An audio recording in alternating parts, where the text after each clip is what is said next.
In Cuba, the government confirms the discovery of a new top-quality oil well in the province of Matanzas. In Mexico, the survey to pick the presidential candidate for the ruling National Regeneration Movement concludes this Sunday. In Niger, thousands rallied for the third consecutive day demanding the withdrawal of French troops from the country.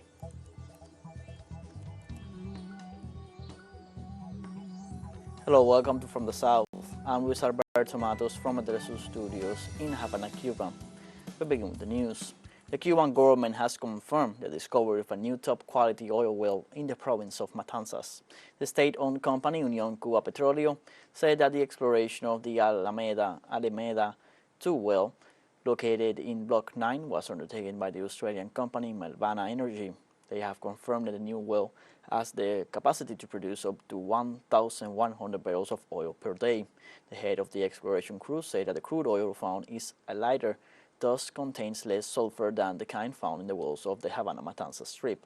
Cuba uses 44% of its domestic crude oil and 8% of its accompanying gas to generate domestic energy.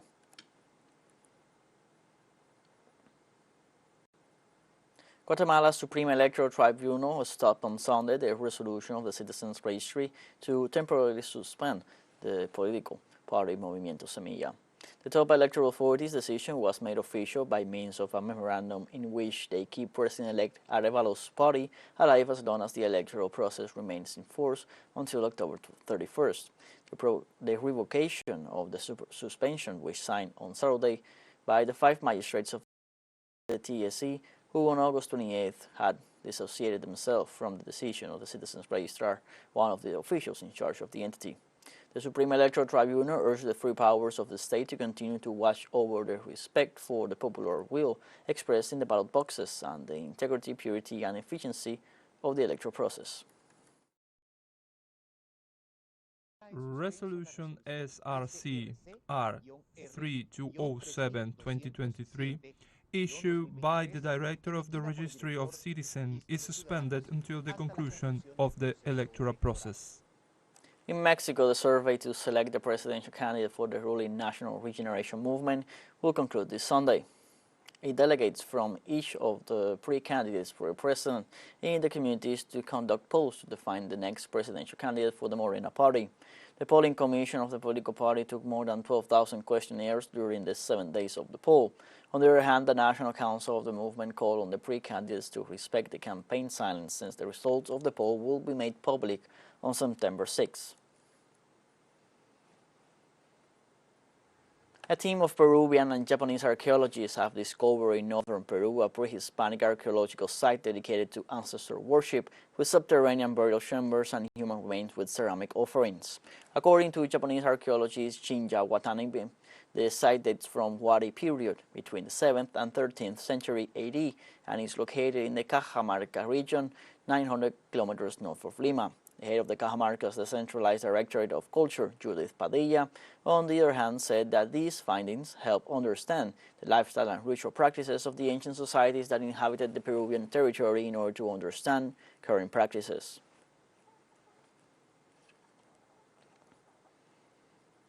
In Brazil, a collision between trucks on Saturday in the state of Paraná left at least 7 people dead and several injured. According to state authorities, the accident was due to the collision of several trucks that ran over several private vehicles on a highway in the district of São Luís do Puruna, located in Balsa Nova, a municipality in the metropolitan region of Curitiba.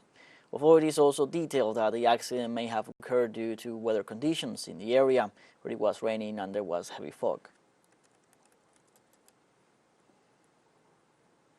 In Chile, the regional conference Dilemmas of Humanities is underway. 100 representatives from popular movements and intellectuals from Latin America and the Caribbean come together to discuss continental issues and a pathway into the future.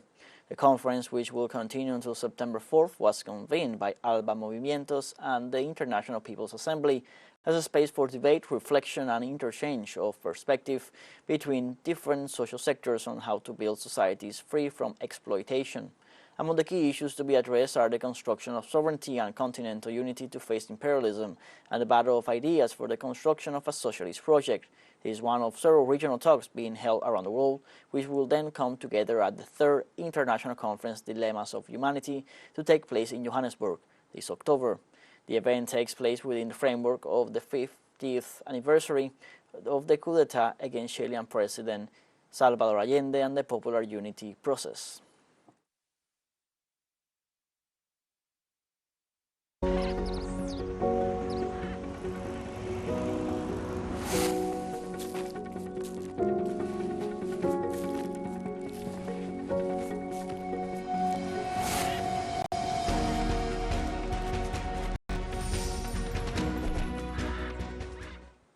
In a new episode of Venezuela on the Move, we travel to Guarenas, a community east of Caracas, the Venezuelan capital, where a family found a new source of income in goat breeding during the stall brought on by COVID-19. After that, what seemed to be a crazy adventure and temporary activity became their livelihood and motivation. Our colleagues Adriana Sivori and Jesus Romero went to their farms in the mountains and got their story for us. The workday begins at dawn. Every day, this couple makes these goats who they consider to be part of their family, from which they can obtain 300 liters of milk per season. For me, they are women with 4 legs, because everything is the same. The breastfeeding process, the birthing process, everything. Goat milk is the most similar to maternal milk. It has vitamins, less fat, and is more digestible. They sell their production, but they do not accept their sacrifice. For us to give away an animal is hard. As a business, we have to give them away because we cannot overcrowd our barns. But it's difficult. We try to find people who take good care of animals, and we give them recommendations. They are not animals that can be grazed and fed. They are animals of high dairy genetics. They used to sleep in the barns, but now they have installed cameras in the birthing area so they can control the goats when they're not there. This way, they can see what is happening on their device. Victor is their assistant. My thing is to work. This way I earn more money, and I can provide for my family. The goats walk daily through these hills. There are 75 of them, and they receive complete care, vaccines every 3 months, and strict sanitary control. These 25 little goats do not lack supervision or feeding bottles. They started with 2 goats to clean the land, and that turned to a passion and made them stay in the country. First of all, it's the peace of mind that I have. My daughters are still small and they are still studying. This enterprise has helped me economically because my husband had a transportation company. But when the pandemic started, construction was paralyzed. And since we were at home, I told my family to come and help me with the work, and we all started to make the farm grow. This was a window to the future. People told me that I was crazy, and I told them that I would have a good herd. And well, here I am, producing.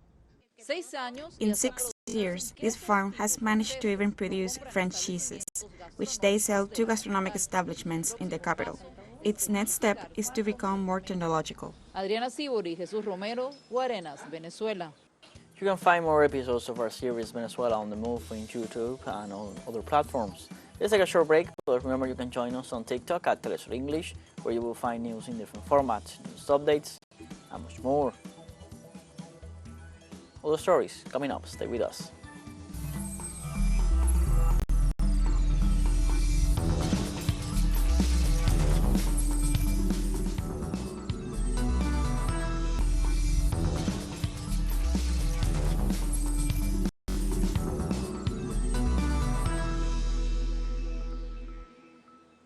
Welcome back from the south. Former Italian Prime Minister Giuliano Amato accused France of having accidentally brought down an Ethiopian Airlines passenger aircraft that crashed over the Mediterranean in 1980. Ahmet's statement was made on Saturday in an interview to the press, in which he said that a French Air Force missile accidentally shot the passenger jet in a failed bid to assassinate Libya's then leader Muammar Gaddafi. The Libyan leader was supposed to be flying on a military jet heading from Yugoslavia to a conference in Tripoli. Ahmet also contended that the Italian government tipped off Gaddafi about the assassination attempt, resulting in Libya's leader not boarding his plane. The Italia passenger aircraft was flying from Bologna to Palermo on June 27, 1980, with 81 people aboard. It didn't arrive at its destination.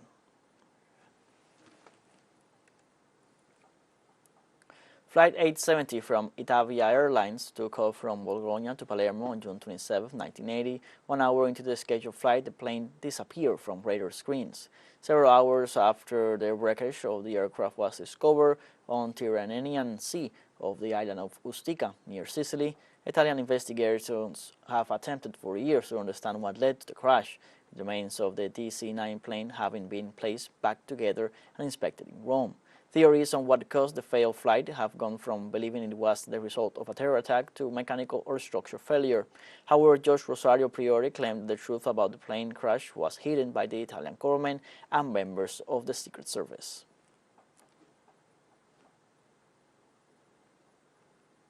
Pope Francis led a Holy Mass in Mongolia's capital on Sunday and urged Catholics in China to be good Christians and good citizens. Following a Mass before the scant Catholic population in Ulaanbaatar, Francis turned his attention to China, some whose citizens had flown in for the Pope's visit. Flanked by Hong Kong's current Bishop Stephen Chow and his Bishop Emeritus Cardinal John Tong Hon, the 86-year-old Pope said they joined him to send a warm greeting to the noble Chinese people. On Saturday, Francis appeared to send a more tacit message than in a gathering of Catholic missionaries that governments had nothing to fear from the Catholic Church. According to experts, Pope Francis' visit seeks to bring the Church message to remote, largely ignored areas where Catholicism is young and unfamiliar, and to improve relations with Beijing.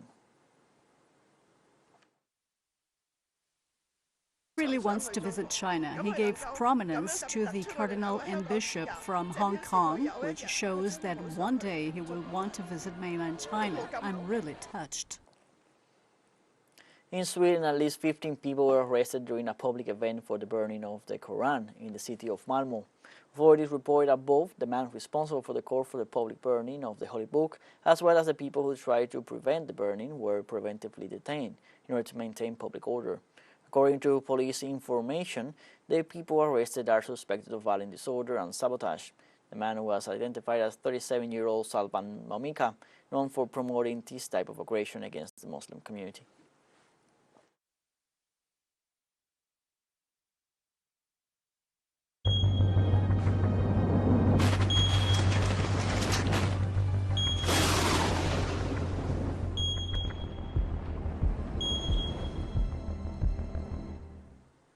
Spain issued new warnings for torrential rains that are expected to continue until Monday.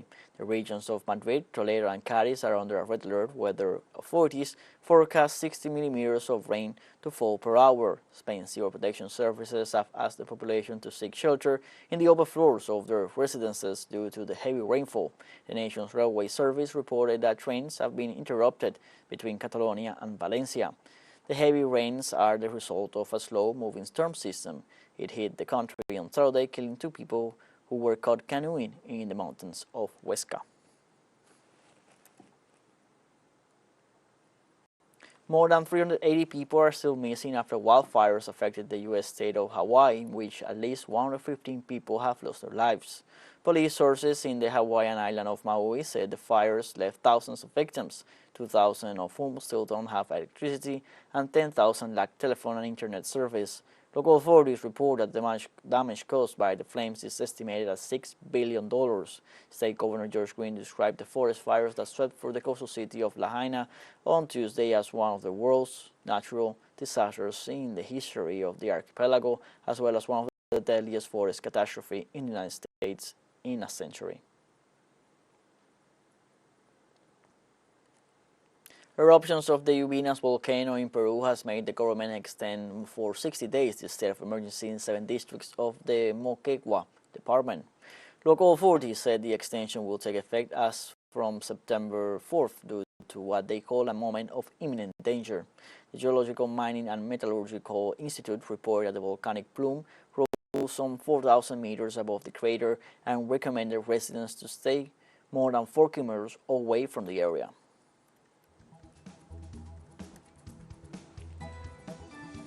TeleSUR English launches some videos on demand site for you to go and revisit our interviews, top stories, special broadcastings, and more.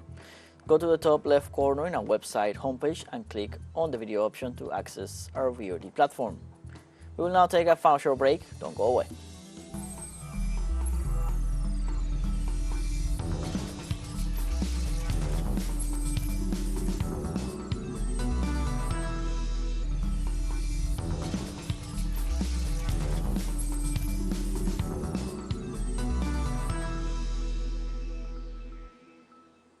Welcome back from the south. In Niger, people are protesting for the third consecutive day, asking for the withdrawal of French troops present in the country since late July's coup. Chanting "French army, get out of our country," Nigerian citizens gathered on Sunday outside a military base housing the French soldiers. The demonstrators once again spoke out against France, whose diplomats and troops refused to leave the country. Nigerians also reiterated their full support for the military government, whose authorities on Friday spoke out against Paris for backing ousted President Mohamed Bazoum, and they accused France of flagrant interference in Niger's domestic affairs while seeking to perpetuate neo-colonial rule.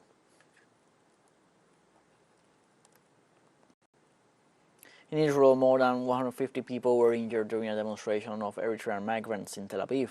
In the early hours of Saturday morning, 2 sides of Eritrean refugees clashed in a demonstration, prompting the Israeli police force to take action to control the situation. The police force reported that they intervened to disperse the protests as they felt threatened by the demonstrators.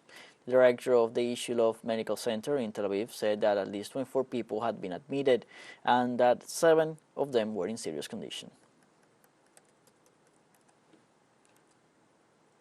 Israeli Prime Minister Benjamin Netanyahu says his country is considering deporting 1,000 Eritreans involved in riots in Tel Aviv over the weekend that resulted in dozens injured, including Israeli policemen. What happened yesterday in Tel Aviv constitutes the crossing of a red line. At the Special Ministerial Committee I established today, we asked for a few swift measures, including expelling 1,000 regime supporters who took part in this. Syrian military forces counter a terrorist attack by foreign troops in the west of Aleppo province. The army repelled this Sunday attacks by suicide group Omar bin Khattab in towns of Kafir Tal and Kafir Amma. Syrian military responded to the bombing of the city with bombs, artillery and missiles, while Russian aviation destroyed fighting positions in the rear. Extremist gangs have stepped up murderous attacks against military positions and residential areas under the administration of the Syrian government. In Iran, Foreign Minister Hossein Amir-Abdollahian met with his Turkish counterpart Hakan Fidan in Tehran. The meeting is part of both nations' commitment to strengthen comprehensive cooperative relations. The Turkish diplomat's agenda includes meetings with Iranian government authorities with the aim of increasing bilateral cooperation. This is Minister Fidan's first visit to Iran as Turkey's foreign minister. September 3rd marks the 83rd birthday of Uruguayan intellectual Eduardo Gallianos, one of the most influential writers in Latin America. Galliano was born on September 3, 1940 in Montevideo, Uruguay. He began his journalistic career in the 1960s as editor-in-chief of Marcha, an influential weekly founded by fellow journalist Carlos Quijano. In 1971, he published his book, The Open Veins of Latin America, which was awarded honorable mention by the Cuba's prestigious cultural institution Casa de las Americas. The book had an important impact on several generations since it showed a history of Latin America from a decolonization perspective and was censored by the military dictatorships of Uruguay, Argentina, and Chile. Another of his most outstanding books was Children of the Days, which contains a section entitled The Discovery. Let's take a listen. In 1492, the natives discovered they were Indians. They discovered they lived in America. They discovered they were naked. They discovered there was sin. They discovered they owed obedience to a king and a queen from another world and a god from some other heaven. And this god had invented guilt and clothing, and had ordered burned alive all who worship the sun and the moon and the earth and the rain that moistens it. We have come to the end of this news brief. From you can find these and many other stories on our website at telesurenglish.net. And also you can join us on our social medias on Facebook, X, Instagram, Telegram, and TikTok. For TeleSUR English, I'm Luis Alberto Matos. Thank you for watching.